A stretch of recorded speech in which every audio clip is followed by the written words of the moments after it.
Coding mode. तो हम अब कल हमने किया था एक्सरसाइज 3.3, ठीक है। आज हम पढ़ेंगे exercise chapter 3 linear equation in two variable का एक्सरसाइज 3 पॉइंट, कल हमने 3.4 करा था या 3.3 करा था? 3.4 करा था ना, 3.3। 3.4 किया था एलिमिनेशन मेथड, याद है? हाँ, ये एलिमिनेशन। हाँ, आज हम करेंगे एक्सरसाइज 3.5, ठीक है बच्चों। तो मैं एक चीज बता दूं, cross multiplication method is not in your syllabus this time, ठीक है। इस बार कोविड की वजह से सिलेबस रिड्यूस हुआ है ना, तो क्रॉस मल्टीप्लिकेशन मेथड को सिलेबस से हटा दिया गया है, ठीक है। तो क्रॉस मल्टीप्लिकेशन मेथड में अभी सिखा नहीं रहा। अगर हमारे पास लास्ट में, ठीक है, सारे चैप्टर रिविजन करने के बाद अगर टाइम बचेगा, then will go for it. Is it clear? But ये जो प्रॉब्लम स्टेटमेंट है ना, ठीक है, ये हम करेंगे क्योंकि यहाँ क्या लिखा हुआ है, बाई एनी एल्जेब्राइक मेथड, और बुक पेपर में भी कहीं लिख के नहीं आता कि इसको क्रॉस मल्टीप्लिकेशन से ही करो। तो इसीलिए ये जो क्वेश्चन नंबर 4 के जो ये लीनियर इक्वेशन वाला जो पार्ट है, फॉर्म करो और फिर बनाओ, ये हम सॉल्व करेंगे, ठीक है बच्चे।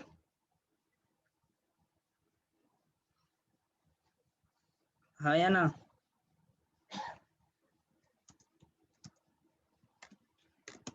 यस भैया।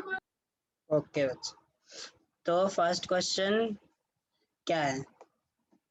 A part of monthly hostel charge is fixed and the remaining depend on the number of days। याद है कल भी ऐसा क्वेश्चन किया था हमने, है ना? फिक्स्ड चार्ज वाला और नंबर ऑफ डेज वाला। तो फिक्स्ड चार्ज हम मान लेते हैं क्या, x, और cost of food per day क्या मान लेते हैं? दिव्यांश भी आ गया, स्क्रीन शो नहीं हो रहा। बच्चे तुम लोगों को स्क्रीन दिख रही है ना?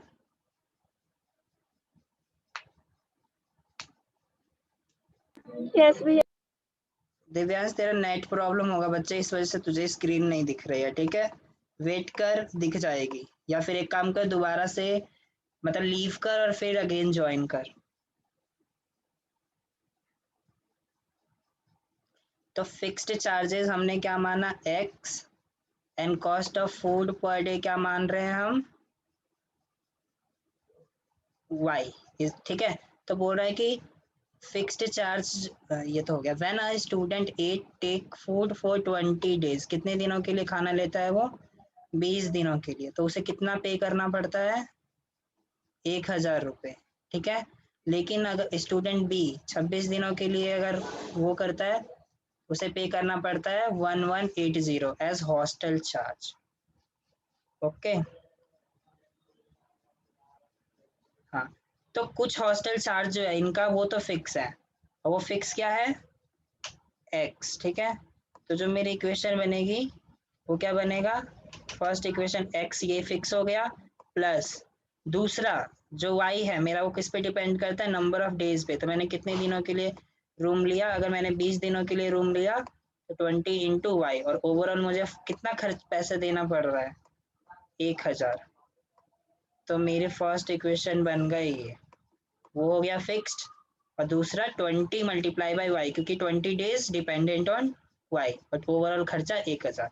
सिमिलरली सेकेंड इक्वेशन क्या बनेगा, x plus 26y is equal to 1180, ठीक है। कोई डाउट दोनों इक्वेशन में?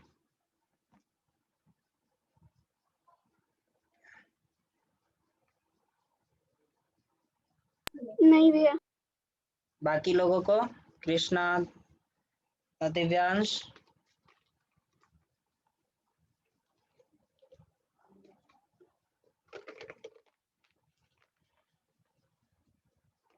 बच्चे दिव्यांश रिप्लाई करो अगर है तो।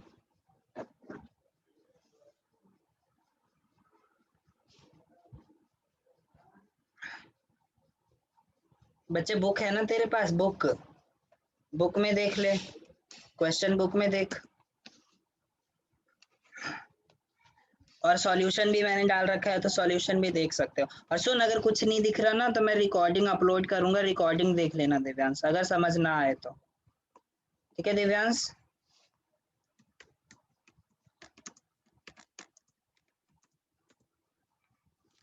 उसकी लिंक वगैरह मैं डाल दूंगा, ठीक है?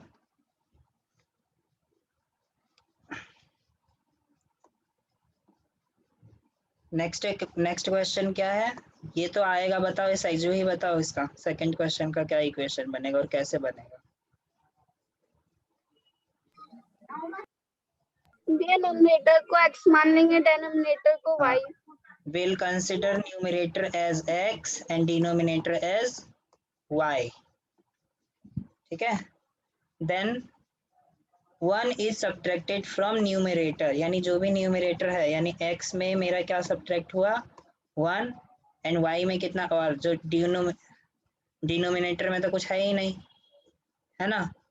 तो डिनोमिनेटर में ओवरऑल कुछ नहीं किया, यानी डिनोमिनेटर क्या रहा? y ही रहा। तब मेरा फ्रैक्शन क्या है? 1/3। सेकेंडली क्या कह रहा है कि फ्रैक्शन मेरा 1/4 हो जाता है। फ्रैक्शन जो है मेरा 1/4 हो जाता है, लेकिन ये 1/4 होता कब है? When 8 is added to its a denominator. इसका मतलब क्या है? न्यूमरेटर एज इट इज रहा और डिनोमिनेटर में y प्लस 8 कर दिया। तो ये बन गई सेकेंड इक्वेशन, वो हो गया फर्स्ट इक्वेशन। कोई डाउट फर्स्ट सेकेंड इक्वेशन बनाने में?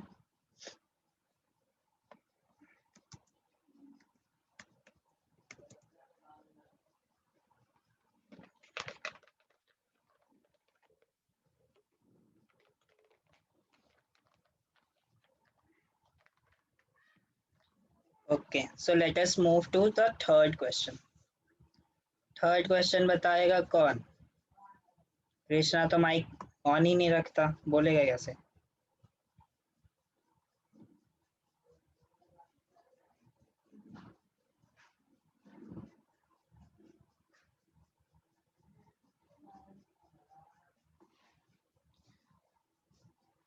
तो क्वेश्चन नंबर 3, ठीक है? थर्ड क्या कह रहा है? Yash scored 40 marks in a test, getting 3 marks for each right answer and losing 1 marks for each wrong answer. ठीक है?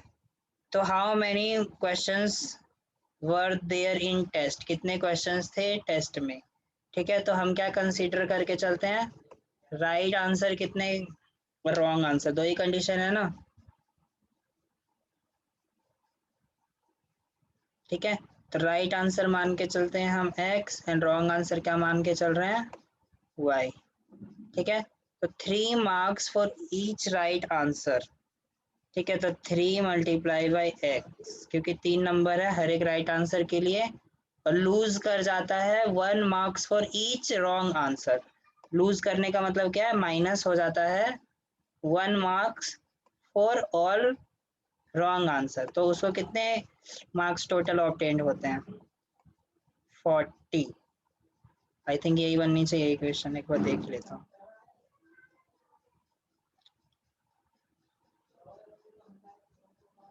नंबर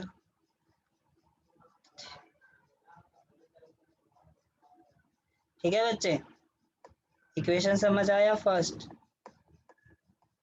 देन सेकंड कंडीशन बोल रहा है कि 4 marks has been awarded for each right answer, यानी राइट आंसर को हमने x माना था तो 4x, क्योंकि 4 मार्क्स अवॉर्ड कर रहा है। Then 2 marks has been deducted, deducted का मतलब माइनस हो रहा है 2 मार्क्स फॉर इनकरेक्ट आंसर, और इनकरेक्ट आंसर को क्या माना था हमने? y। तो उसे कितने नंबर मिलते हैं ओवरऑल? 50। तो ये हो गई तुम्हारी सेकंड इक्वेशन। ठीक है, कोई डाउट फर्स्ट सेकंड इक्वेशन बनाने में? नहीं भैया। Good. Krishna, do you have any doubt? Okay बच्चे, नेक्स्ट क्वेश्चन नंबर, मैं पहले क्वेश्चन नंबर 5th समझा दे रहा हूँ, फिर 4th समझाऊंगा, क्योंकि 4th थोड़ा सा ट्रिकी है।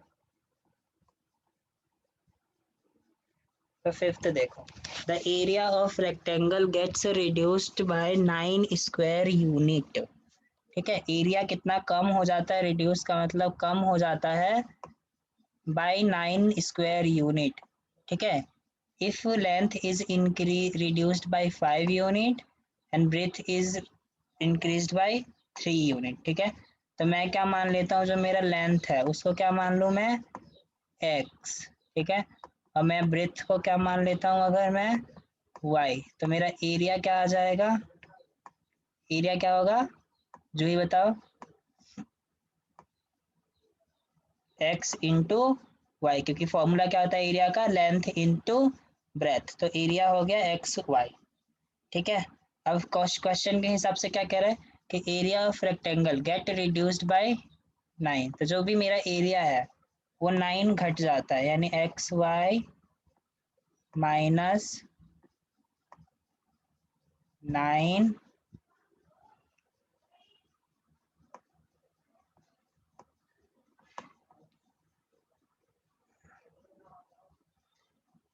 X y minus 9। ठीक है। ये हो जाता है मेरा एरिया। और एरिया क्या का फॉर्मूला होता है, लेंथ इंटू ब्रेथ।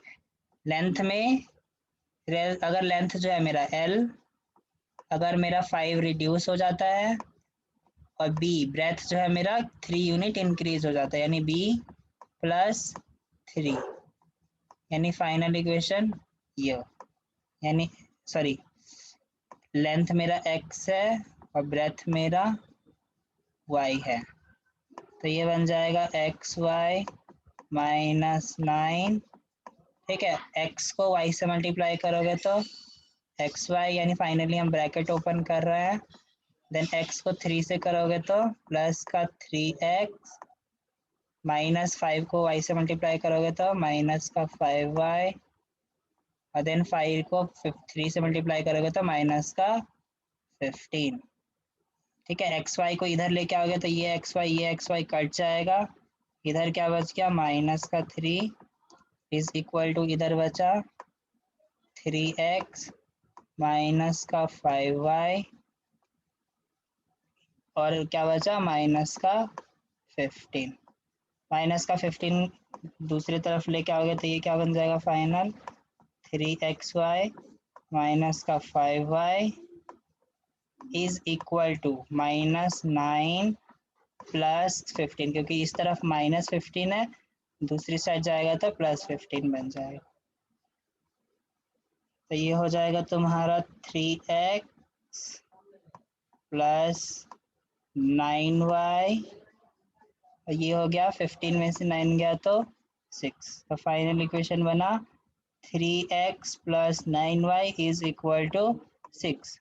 किस कंडीशन के हिसाब से, फर्स्ट कंडीशन के according, according to first condition.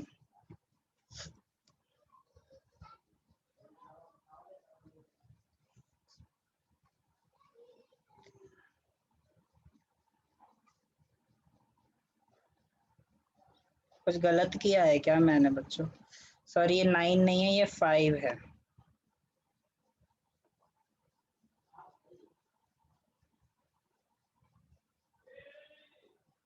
ये है 5, यहाँ भी है 5y।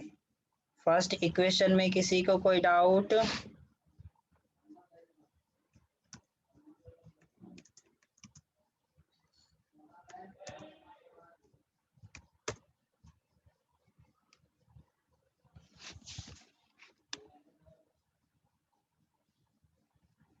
नहीं भैया। ओके। सो हम अब next second equation,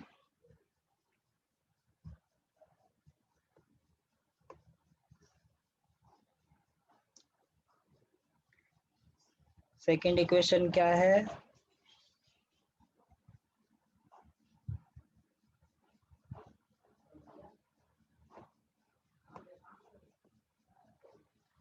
second equation में if we increase the length by 3, यानी मैं लेंथ को क्या माना था मैंने x, तो x में मैं 3 इंक्रीज कर दूं, जो कि हो गया मेरा लेंथ। ठीक है। देन और ब्रेथ में 2 से इंक्रीज कर दूं, और ब्रेथ को क्या माना था y, यानी y प्लस 2, ठीक है। और जब इन दोनों को मैं मल्टीप्लाई करूंगा तो क्या आएगा मेरा एरिया, यानी ये इक्वल हो जाएगा एरिया के, और एरिया में हो क्या रहा है, इंक्रीज हो रहा है एक्स वाई, क्योंकि एक्स वाई है मेरा एरिया में 76 से ये इंक्रीज हो रहा है, ठीक है। तो सेकंड इक्वेशन यहाँ से बनेगा, एक्स वाई को यहाँ मल्टीप्लाई करोगे तो ये हो जाएगा x y plus 2x plus 3y, ठीक है, और 3 2 जा 6 is equal to x y plus 67, ठीक है। एक्स वाई और एक्स वाई कट जाएगा, दूसरी तरफ लेके आओगे तो इधर क्या बचा 2x plus 3y plus 6 is equal to 67। तो फाइनल इक्वेशन क्या बनेगा 2x plus 3y is equal to 61 में से 6 उधर जाके माइनस होएगा तो 61। तो ये हो गया मेरा सेकंड इक्वेशन। कोई डाउट सेकंड इक्वेशन में बच्चे? और देन फर्स्ट और सेकंड इक्वेशन बन गया तो चाहे तुम सब्स्टिट्यूशन से सॉल्व करो या एलिमिनेशन से सॉल्व करो, ठीक है। x और y की वैल्यू आ जाएगी, और जो x आएगा वो हमारा लेंथ हो जाएगा, और जो y आएगा वो हमारा ब्रेथ हो जाएगा।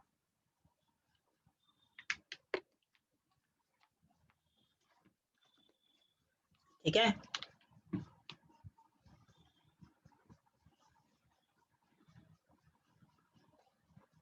बच्चे बोलो।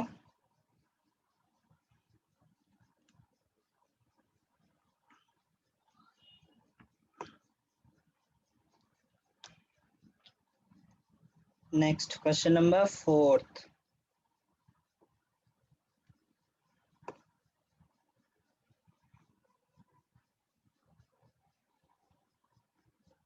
फोर्थ कौन बताएगा मुझे?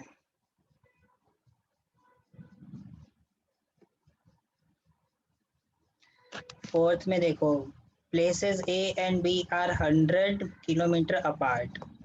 मान लो ये ए है और ये बी जगह है, इन दोनों के बीच का जो डिस्टेंस है वो डिस्टेंस है मेरे को 100 किलोमीटर दे रखा है, ठीक है। अब वन कार स्टार्ट्स फ्रॉम ए, एक कार जो है वो ए से शुरू होता है, ठीक है, और दूसरी कार बी से शुरू होता है सेम टाइम पे, यानी दोनों का स्टार्टिंग टाइम सेम है। If car travel in same direction, sorry इसकी डायरेक्शन इधर होगी क्योंकि सेम डायरेक्शन है, यानी बी इधर चल रहा है और ए इस तरफ ही चल रहा है डिफरेंट स्पीड से, और ये दोनों आपस में कब मिलते हैं आफ्टर 5 मिनट। अब ये मिलेगा कब, जब ये वाली कार ओवरऑल ये डिस्टेंस कवर करके इसके इक्वल आ जाए तभी मिलेगा, और इनके मिलने का टाइम है 5 आवर्स, ठीक है।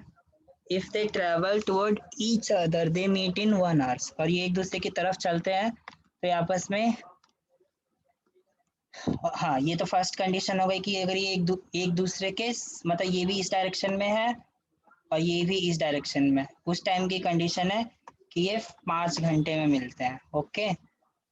और ये अगर कार इस तरफ चल रहा है और दूसरा कार भी इस तरफ आ रहा है, यानी they are moving toward each other, then ये दोनों कब मिलते हैं आफ्टर 1 आवर।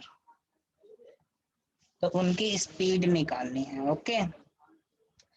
तो ये जो ही स्पीड वेक्टर क्वांटिटी है या स्केलर क्वांटिटी है, फिजिक्स में पढ़ा होगा ना।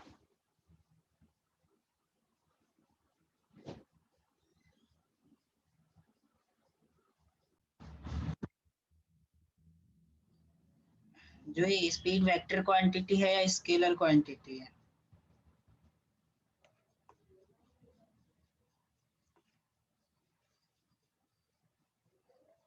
कौन सा?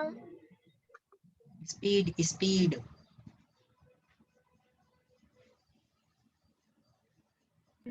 ये स्केलर। और velocity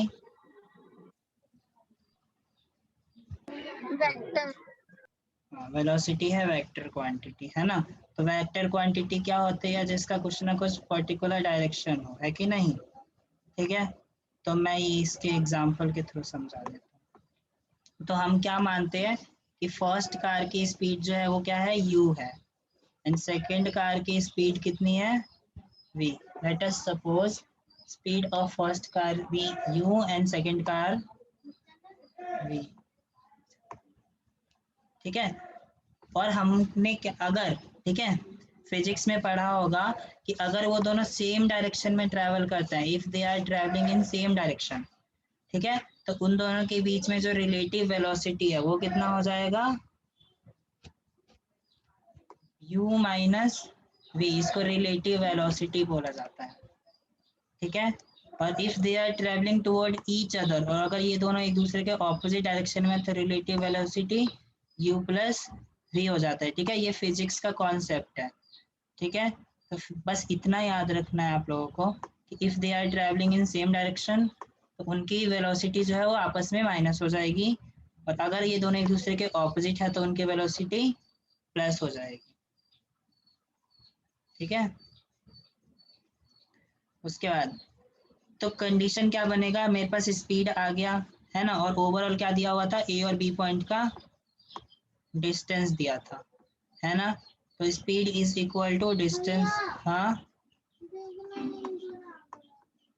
distance is equal to speed into time, यही होता है क्या, हाँ, उठा के रख देना उस तरफ. देन डिस्टेंस मुझे दिया है 100, स्पीड कितना दिया है नहीं पता, और जब ये दोनों सेम डायरेक्शन में ट्रैवल करते हैं तो सेम डायरेक्शन में ट्रैवल करने में उनको टाइम कितना लगता है, 5 आवर्स. तो यहाँ हो जाएगा 5 मल्टीप्लाई बाय, ये इक्वेशन 5 मल्टीप्लाई बाय उनका रिलेटिव स्पीड. एक इक्वेशन यहाँ से बनेगा, एंड सेकेंड इक्वेशन कहाँ से बनेगा, if they are travelling in same direction, opposite direction, है ना. तो ऑपोजिट डायरेक्शन में ट्रैवल करने में कितना टाइम लगता है उसको, 1 घंटा. तो 1 multiply by,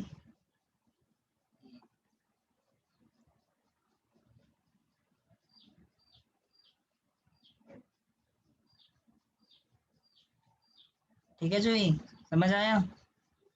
Yes, we. Okay,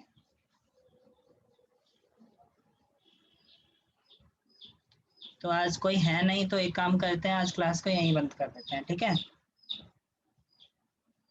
next exercise हम कल करेंगे, और क्विज मैंने बना दिया है, क्विज अटेंड करो. ठीक है जो ही, और प्रॉपर सॉल्यूशन देना जैसे कल सॉल्व किया था. ओके, ठीक है, कोई क्विज अटेंड करो और एलिमिनेशन मेथड से सॉल्व करना सारे क्वेश्चंस को. देन हम कल एक्सरसाइज 3.6 करेंगे.